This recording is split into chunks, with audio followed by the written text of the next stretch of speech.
Jemaat yang Tuhan kasihi, mari kita berdoa mohon bimbingan Roh Kudus untuk pembacaan firman Tuhan dan perenungannya. Kita satu di dalam doa.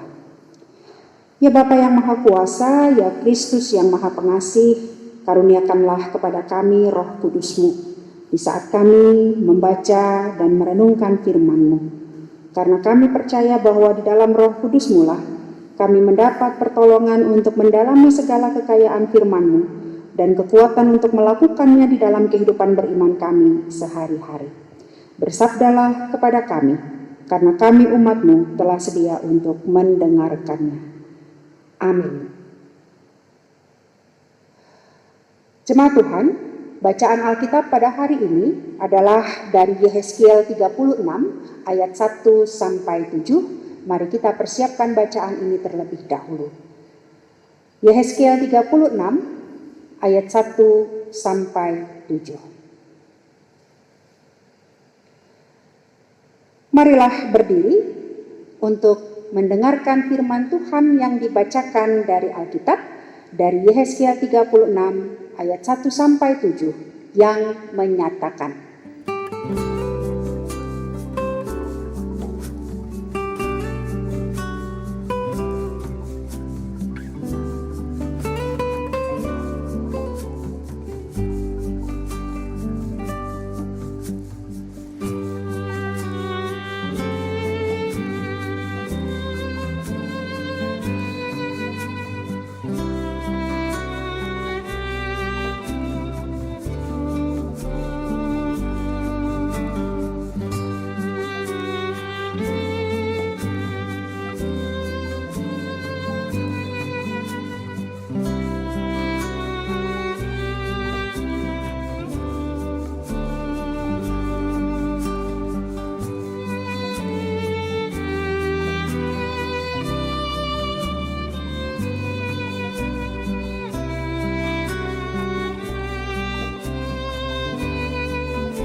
demikian pembacaan Alkitab. Berbahagialah orang yang mendengarkan firman Tuhan dan yang memeliharanya dalam kehidupannya sehari-hari. Haleluya.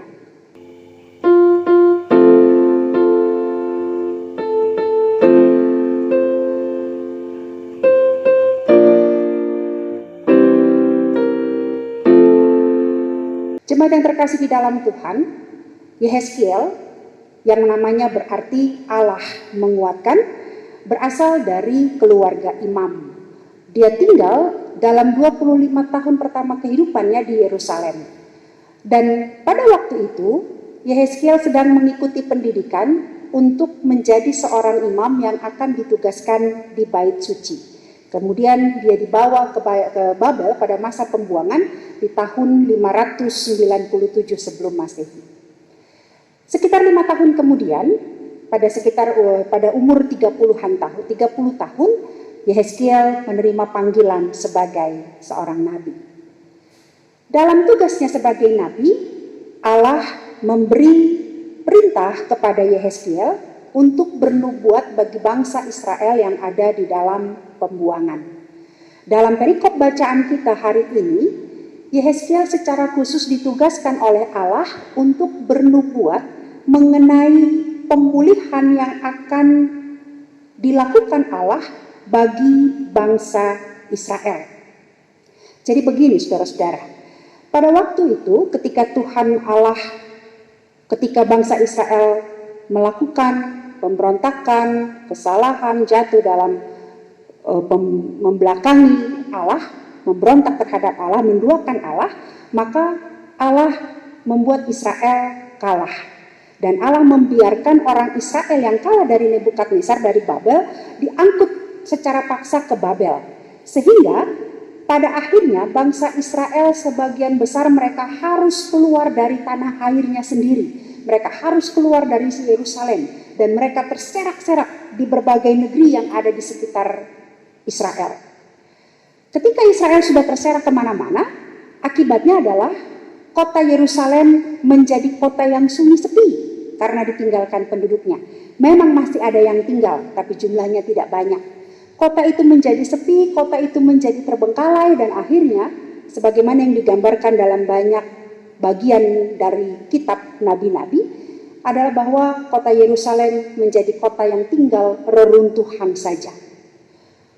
Itu secara fisik.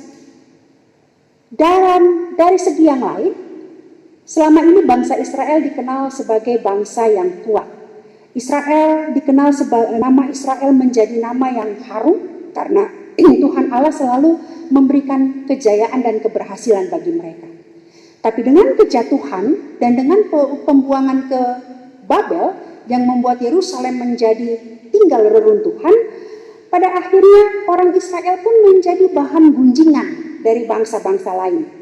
Mereka yang semula istimewa di mata Allah, sekarang menjadi orang buangan, menjadi umat yang tidak lagi punya keistimewaan di mata Allah. Mereka sekarang keluar dari tanah pusaka mereka, dari milik kepunyaan mereka, diusir dari tanah. Ketika Israel mengalami nasib yang sedemikian tragis itu, bangsa-bangsa lain di sekitar Israel, terutama bangsa Edom, bersuka cita. Mereka bergirang, mereka bersorak-sorai. Dan bukan cuma itu, ketika Israel berada dalam penawanan, ketika Israel dalam pembuangan, mereka kemudian merebut, menjarah tanah-tanah Israel. Mereka merebut wilayah Israel, merebut habis tanah, gunung, perbukitan, alur-alur, lembah-lembah sebagaimana yang digambarkan di dalam bacaan kita tadi. Ketika Tuhan menyuruh Yehezkiel untuk menyerukan kepada lembah-lembah, gunung-gunung, bukit-bukit, alur-alur. Karena semua itu ketika Israel jatuh dalam kekalahan dan ditawan, bangsa-bangsa lain khususnya bangsa Edom, mereka bersorak, bersuka cita dan mengambil wilayah milik kepunyaan Israel. Nah, jemaat yang terkasih di dalam Tuhan, dalam Yehezkiel 36 ini, pasal 36 ini, Tuhan Allah menyuruh Yehezkiel untuk menyampaikan nubuat atau janji Tuhan tentang pemulihan yang akan Tuhan lakukan bagi Israel.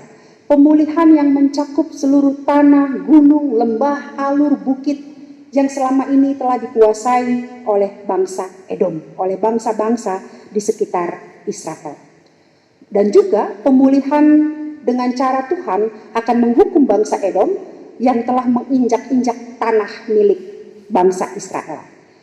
Kalau kita baca terus di ayat-ayat selanjutnya, karena bacaan kita hanya sampai di ayat yang ke-7, kalau Bapak Ibu Saudara kita membaca terus dari ayat 8 dan selanjutnya, kita akan melihat bahwa pemulihan yang Tuhan lakukan akan berlangsung seperti ini.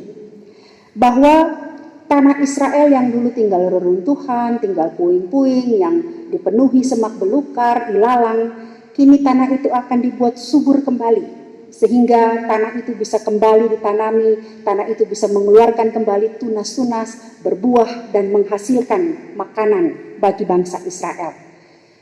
Bukan hanya tanah yang dipulihkan Tuhan, kalau kita baca di ayat yang ke-11, Tuhan pun akan memulihkan hewan ternaknya.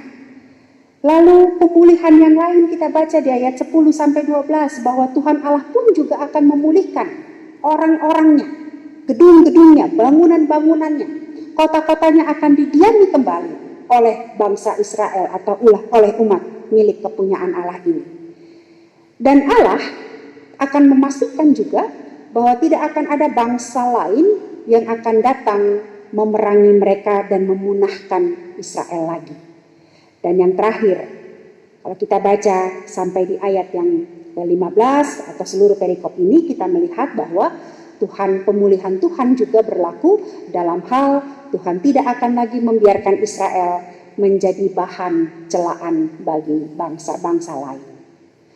Jemaat yang terkasih di dalam Tuhan Yesus Kristus, apakah yang bisa kita renungkan dari pembacaan firman Tuhan pada hari ini? Ada beberapa hal yang mau saya ajak saudara untuk kita merenungkan firman Tuhan di hari ini. Yang pertama, dari janji nubuat pemulihan Tuhan bagi bangsa Israel yang dihukumnya ini, kita dapat belajar, kita dapat melihat bahwa ternyata kalau Tuhan menghukum lalu Tuhan memulihkan, itu ternyata memberi pemahaman bagi kita bahwa sesungguhnya penghukuman Tuhan bagi Israel, penghukuman Tuhan bagi umat miliknya tidak pernah dimaksudkan untuk membinasakan umatnya. Bahwa hukuman Tuhan bagi Israel bukanlah dimaksudkan untuk supaya Israel itu tidak ada lagi di hadapannya. Tetapi hukuman Tuhan itu dimaksudkan untuk memperbaiki watak, karakter, dan perilaku mereka. Dan ini berbeda. Bedanya begini. Kalau orang tidak sayang kepada orang lain, lalu dia menghukum, maka penghukumannya itu adalah betul-betul untuk menjatuhkan, untuk membinasakan, untuk bikin malu. Tapi kalau orang sayang kepada temannya, kepada saudaranya, lalu temannya itu bikin salah, dia dihukum, maka sesungguhnya hukumannya itu bukan untuk bikin malu, tapi hukuman itu adalah untuk membuat orang tersebut menjadi berubah dari segi watak, karakter, dan perilakunya. Ini sama halnya kalau orang tua menghukum anaknya. Orang tua menghukum anak sesungguhnya tidak pernah menghukum sampai membuat anaknya itu celaka atau dalam tujuan untuk membinasakan, tidak. Tetapi hukuman diberikan seorang orang tua kepada anaknya adalah untuk mengubah watak perilaku anak tersebut. Dan itulah yang terjadi, dan itulah yang Tuhan lakukan kepada bangsa Israel. Tuhan menghukum karena mereka bersalah. Tuhan menghukum karena Tuhan memang tidak pernah mau kompromi dengan dosa. Tapi apakah Tuhan berarti tidak sayang kepada umatnya? Tidak. Tuhan Allah tetap sayang dan mengasihi umatnya.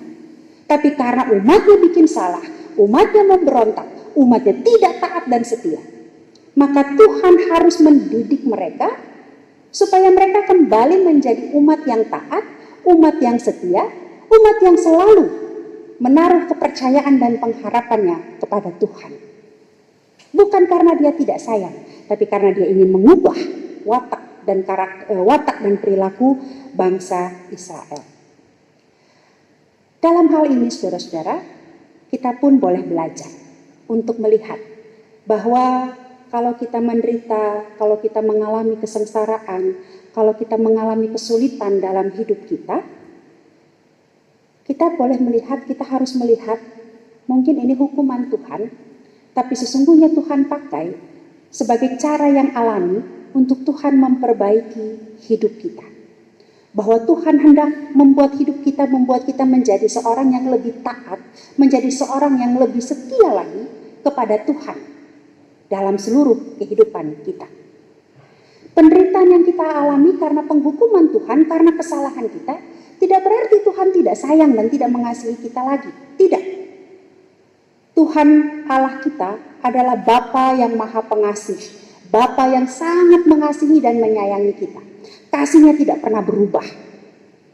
Pemazmur menggambarkan, murkanya itu memang besar, tapi sebetulnya hanya sementara. Sementara kasih setianya dari dulu sampai sekarang dan sampai selama-lamanya. Begitu kata pemazmur. Yang artinya, dibandingkan dengan murkanya, kasih setia Tuhan itu jauh lebih panjang dan jauh lebih besar daripada murkanya. Tapi kalau dia menghukum kita karena kesalahan kita, bukan berarti kasihnya, sayangnya bagi kita hilang. Melainkan karena dia ingin membentuk kita, memperbaiki hidup kita, supaya menjadi lebih taat dan setia. Karena itulah kita dipulihkan. Kalau Israel tidak dikasihi Tuhan, maka 70 tahun itu cuma waktu sebentar. Tuhan akan bikin lebih lama lagi Israel tinggal di pembuangan. Bahkan mungkin sampai detik ini kalau Tuhan tidak sayang, Israel akan tetap menjadi bangsa yang tertawan, bangsa yang terjajah oleh bangsa Babel. Tapi tidak. 70 tahun dipakai Tuhan sebagai masa untuk membentuk Israel menjadi taat dan setia. Bangsa yang kembali taat, percaya, dan setia melakukan kehendak Tuhan. Bagaimana kita mengaitkan ini dalam kondisi kita sekarang? Saudara-saudara yang Tuhan kasihi, ketika kita berada pada situasi di mana COVID-19 sedang merajalela, sulit untuk diberhentikan dalam waktu yang singkat penyebarannya, sulit untuk diatasi.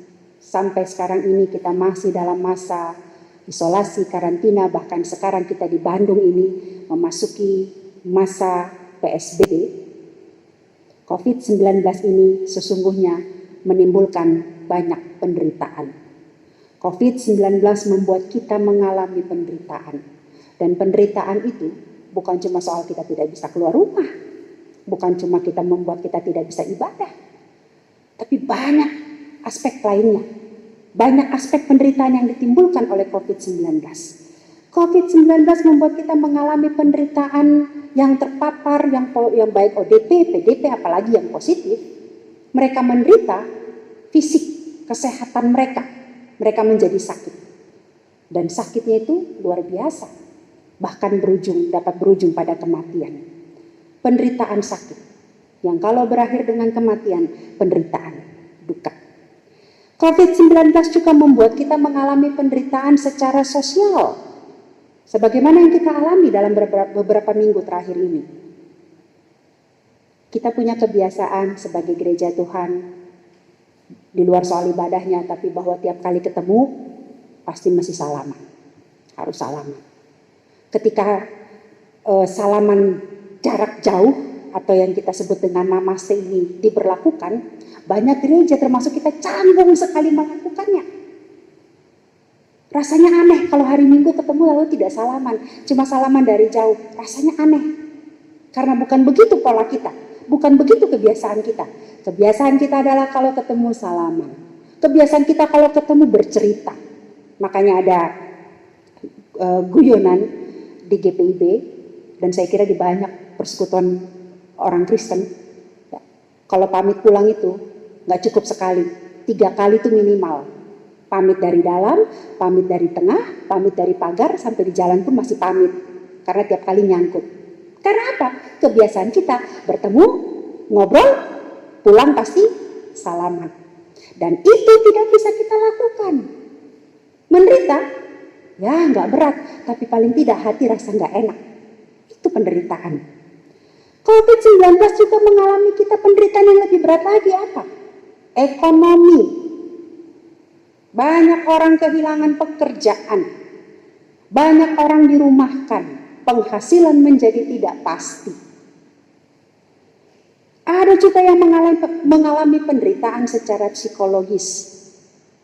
Dia baru ODP, tapi sudah dikucilkan. Dia PDP, orang langsung menjauhi, apalagi positif. Bukan cuma tubuh yang sakit, secara psikologis pun dia menderita. Itu masih hidup, sudah mati saja. Banyak keluarga yang menderita secara psikologis ketika jenazah saudara mereka yang mati, meninggal karena positif COVID ini, kemudian jenazahnya ditolak. Bahkan seorang medis yang meninggal dan jasadnya ditolak oleh warga setempat untuk dimakamkan di pemakaman daerah mereka. Dampak psikologisnya besar. Penderitaan itu penderitaan. Dan itulah yang ditimbulkan oleh COVID-19. Kalau kita mau berpikir, mengintrospeksi atau bahkan jujur, apakah ini penderitaan ini dari Tuhan, hukuman dari Tuhan? Mungkin. Saya sendiri tidak tahu, tidak berani mengatakan. Tapi baiklah, kita menganggap bahwa Tuhan sedang menghukum kita. Tapi kalau Tuhan menghukum kita dengan COVID-19 ini, apakah karena Tuhan tidak sayang sama kita? Apakah kasih-Nya berhenti bagi kita? Apakah Tuhan tidak lagi sayang sama gereja-gerejanya dan membiarkan gerejanya kosong melompong, jemaatnya duduk berjauhan, ketika bertemu tidak bersalaman? Apakah Tuhan tidak sayang terhadap bangsa kita? Tuhan tidak sayang kepada dunia yang diciptakannya ini? Tidak, saudara. Tuhan tetap mengasihi kita, Tuhan tetap menyayangi kita, Tuhan tetap mencintai bumi ciptaannya ini. Tetapi Tuhan mungkin murka karena kita membiarkan bumi kita, memperlakukan bumi kita ini sesuka kita sendiri. Kemarin kalau saya tidak salah, tanggal 22 April, 21 April kita merayakan memperingati Hari Kartini, 22 April menjadi tanggal yang terlewatkan, padahal tanggal 22 April itu adalah Hari Bumi. 22 April adalah Hari Bumi. Seorang teman membuat refleksi di hari itu. Refleksinya pada intinya, kalau saya tidak salah menangkap dan tidak salah mengerti, intinya adalah bahwa Tuhan menciptakan bumi ini, Tuhan memberikan bumi ini bagi manusia untuk dikelola, untuk ditinggali, untuk diambil manfaat daripadanya. Tetapi bumi ini yang adalah ciptaan Tuhan dan milik kepunyaan Tuhan, sesungguhnya harus diperlakukan dengan baik dan benar juga. Bukan cuma sekadar dieksploitasi. Makanya ketika beberapa hari setelah isolasi, karantina, mandiri, dan lain sebagainya, banyak orang memposting di akun di Facebook memperlihatkan betapa langit Jakarta biru, tidak seperti biasanya. Mungkin itu yang Tuhan sedang lakukan bagi bumi ciptaannya ini. Tuhan bukannya tidak mengasihi bumi ciptaannya dan tidak mengasihi kita umatnya. Tuhan tetap mengasihi. Tapi kita harus berefleksi apa maksud dan rencana Tuhan ketika Tuhan membuat COVID-19 ini menimbulkan penderitaan bagi kita. Mungkin Tuhan menginginkan untuk kita mengevaluasi kembali hubungan kita dengan Tuhan. Saya pernah katakan di khotbah beberapa minggu yang lalu, barangkali dengan COVID ini kita belajar untuk mengerti kehendak Tuhan, betapa ibadah dalam persekutuan umat itu, kalau sekarang ini kita rindukan, maka ibadah itu ternyata begitu punya makna, begitu penting buat kita. Betapa bersalaman itu menjawab kasih, memperlihatkan kasih dan kepedulian kita kepada sesama. Tuhan sedang membuat kita untuk mengevaluasi kembali hubungan dengan kita. Karenanya, mari belajar. Kalau nanti COVID-19 ini telah berlalu, kita kembali dalam situasi yang normal kembali, kita berada dalam kehidupan rutinitas kerja dan karya pelayanan kita yang normal kembali, baiklah kita pun berubah dalam watak dan perilaku kita. Watak dan perilaku kita baik dalam peribadahan kepada Tuhan maupun watak dan perilaku kita dalam kehidupan kita sehari-hari di tengah keluarga bersama suami, istri, anak-anak, sanak saudara. Watak dan perilaku kita dalam kehidupan kita bersama dengan orang-orang yang ada di sekitar kita dan dalam bagaimana kita memperlakukan bumi ciptaan Tuhan ini. Yang kedua, saudara-saudara, karena itu ketika Tuhan yang penuh kasih menghukum tapi memulihkan, kita kita juga melihat bahwa pemulihan Tuhan itu tidak berlaku sepotong-sepotong. Tapi pemulihan Tuhan itu kalau kita perhatikan bagi bangsa Israel, pemulihan itu tidak hanya bagi kota-kotanya saja, tetapi juga bagi gunung-gunung, bagi tanah, bagi seluruh wilayah Israel, lembah-lembahnya, alur-alur sungainya. Secara khusus bagi tanah, Tuhan memulihkan tanah Israel. Karena apa saudara? Karena bagi orang Israel, tanah itu bukan soal punya atau enggak punya. Tanah itu bukan sekadar properti, tetapi tanah itu kudus, dan tanah itu menunjukkan bahwa dengan punya tanah mereka ada dalam bagian umat Allah. Karena ketika Israel masuk tanah Kanaan, masuk tanah perjanjian, tanah itu sudah dibagi-bagi. Setiap suku punya bagiannya masing-masing, dan tanah itu disebut tanah pusaka yang tidak boleh dijual. Kalaupun sampai harus terjual, maka ada waktunya tanah itu akan kembali kepada pemiliknya, yang biasa kita kenal pada tahun Yobel. Jadi tanah bukan sekadar properti yang dengan gampang bisa, kalau saya butuh uang saya jual, lalu ya sudah nggak jadi milik saya lagi, nggak apa-apa. Tidak. Bagi bangsa Israel tanah itu kudus. Tanah itu menunjukkan jati diri mereka bahwa mereka adalah umat milik Allah yang mendapat bagian dalam perjanjian Allah dengan Abraham. Itu berlaku bagi mereka. Dan ketika Tuhan memulihkan Israel, pemulihannya bukan cuma kota, tapi pemulihan pun juga mencakup tanah-tanah mereka. Artinya apa saudara? Artinya adalah bahwa ketika Tuhan memulihkan itu tidak sepotong-sepotong. Yang Tuhan pulihkan bukan cuma jasmaninya saja, rohaninya tidak. Atau rohaninya saja, jasmaninya tidak. Tidak. Ketika Tuhan memulihkan, Tuhan mengubah watak dan perilaku umat, tapi juga Tuhan memulihkan apa yang menjadi kebutuhan hidup mereka sehari-hari. Apa yang menjadi sumber penghasilan mereka. Tanah yang menghasilkan, tanaman tanah yang menghasilkan tumbuh-tumbuhan, buah-buahan, panen yang menjamin kehidupan mereka. Ketika Tuhan mengampuni lalu memulihkan, kita pun melihat bahwa ketika Tuhan memulihkan, mengampuni dan memulihkan, Tuhan mengubah hidup kita. Dia bukan hanya menjawab, dia bukan hanya mengubah watak dan karakter kita, perilaku kita, tapi juga Tuhan memberikan apa yang menjadi kebutuhan hidup kita.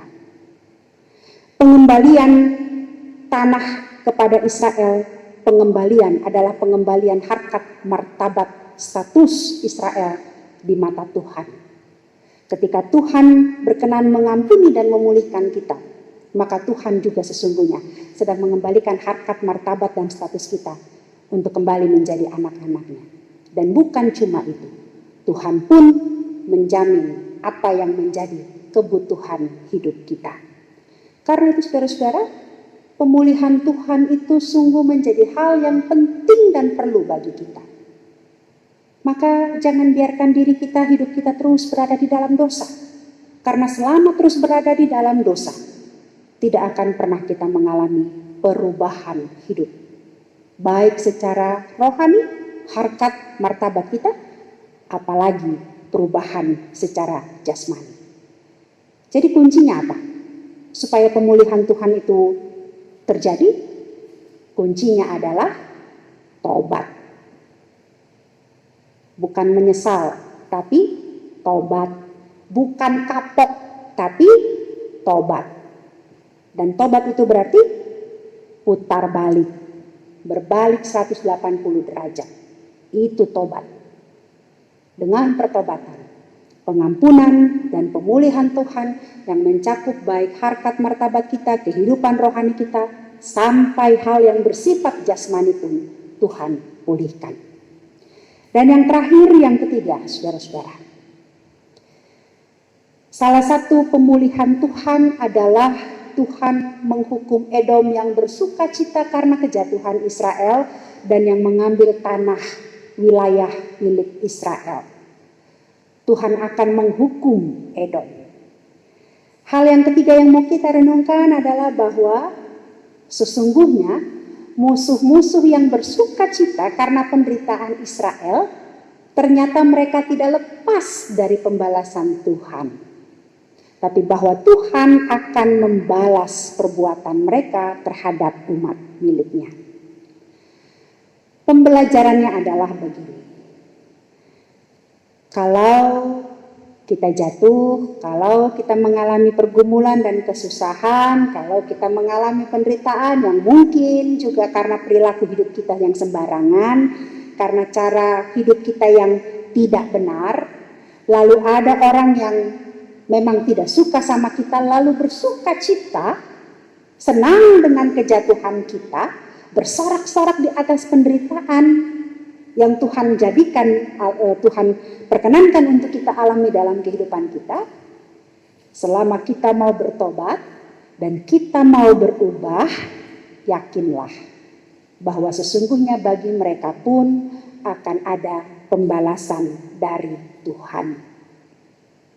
Jadi kalau kita menderita karena kesalahan kita, lalu ada orang lain bersuka cita, tapi kemudian kita menyesal, kita mau berubah, kita berbalik, kita bertobat, dan berubah dari segala perilaku kita yang dulu, yang jahat, yang jelek, lalu Tuhan berkenan mengampuni, tapi orang yang tidak suka ini tetap saja beria-ria di atas penderitaan kita, jangan khawatir, jangan pikirkan, tunggu ya kamu nanti saya balas kamu, tidak perlu, karena Tuhan sendiri yang akan melakukan pembalasan itu bagi mereka.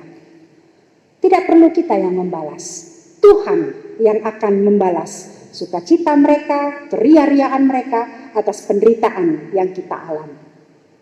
Itu juga yang Rasul Paulus katakan dalam Roma 12 ayat 19. Saudara-saudaraku yang kekasih, janganlah kamu menuntut pembalasan, tetapi berilah tempat kepada murka Allah, sebab ada tertulis. Ini kalimat yang sangat terkenal. Pembalasan itu adalah hakku, kata Tuhan. Aku yang akan menuntut pembalasan, firman Tuhan. Jadi apa saudara? Jadi biarlah orang bersukacita menari-nari di atas penderitaan kita. Biarlah. Gak usah kita habiskan waktu dan energi kita untuk membalas. Sebab nanti Tuhan sendiri yang akan membalas bagi mereka. Habis waktu kita, habis energi kita untuk memikirkan pembalasan, dan ketika membalas ternyata kita malah jatuh lagi dalam dosa. Biarlah Tuhan yang membalas sukacita mereka atas penderitaan yang kita alami. Kalau untuk penderitaan yang kita alami karena dosa kita saja Tuhan akan membalas ketika kita bertobat, apalagi penderitaan yang bukan karena ulah kita, penderitaan yang timbul karena kita berpegang pada iman kita, berpegang pada prinsip kita, berpegang pada keyakinan kita, dalam pengharapan dan percaya kita kepada Tuhan. Bukankah terlebih lagi itu, Tuhan pasti akan membalaskannya bagi kita. Karena Tuhan tidak suka dengan orang yang beria-ria di atas penderitaan orang lain.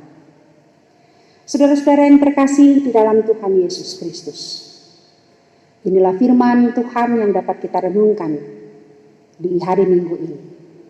Biarlah apa yang dinubuatkan oleh Yehezkiel bagi Israel menjadi firman Tuhan yang juga hidup di dalam setiap kita, hidup pribadi dan keluarga kita, supaya dalam kehidupan kita sebagai orang percaya pun kita terus mengalami perubahan hidup dari hari ke hari.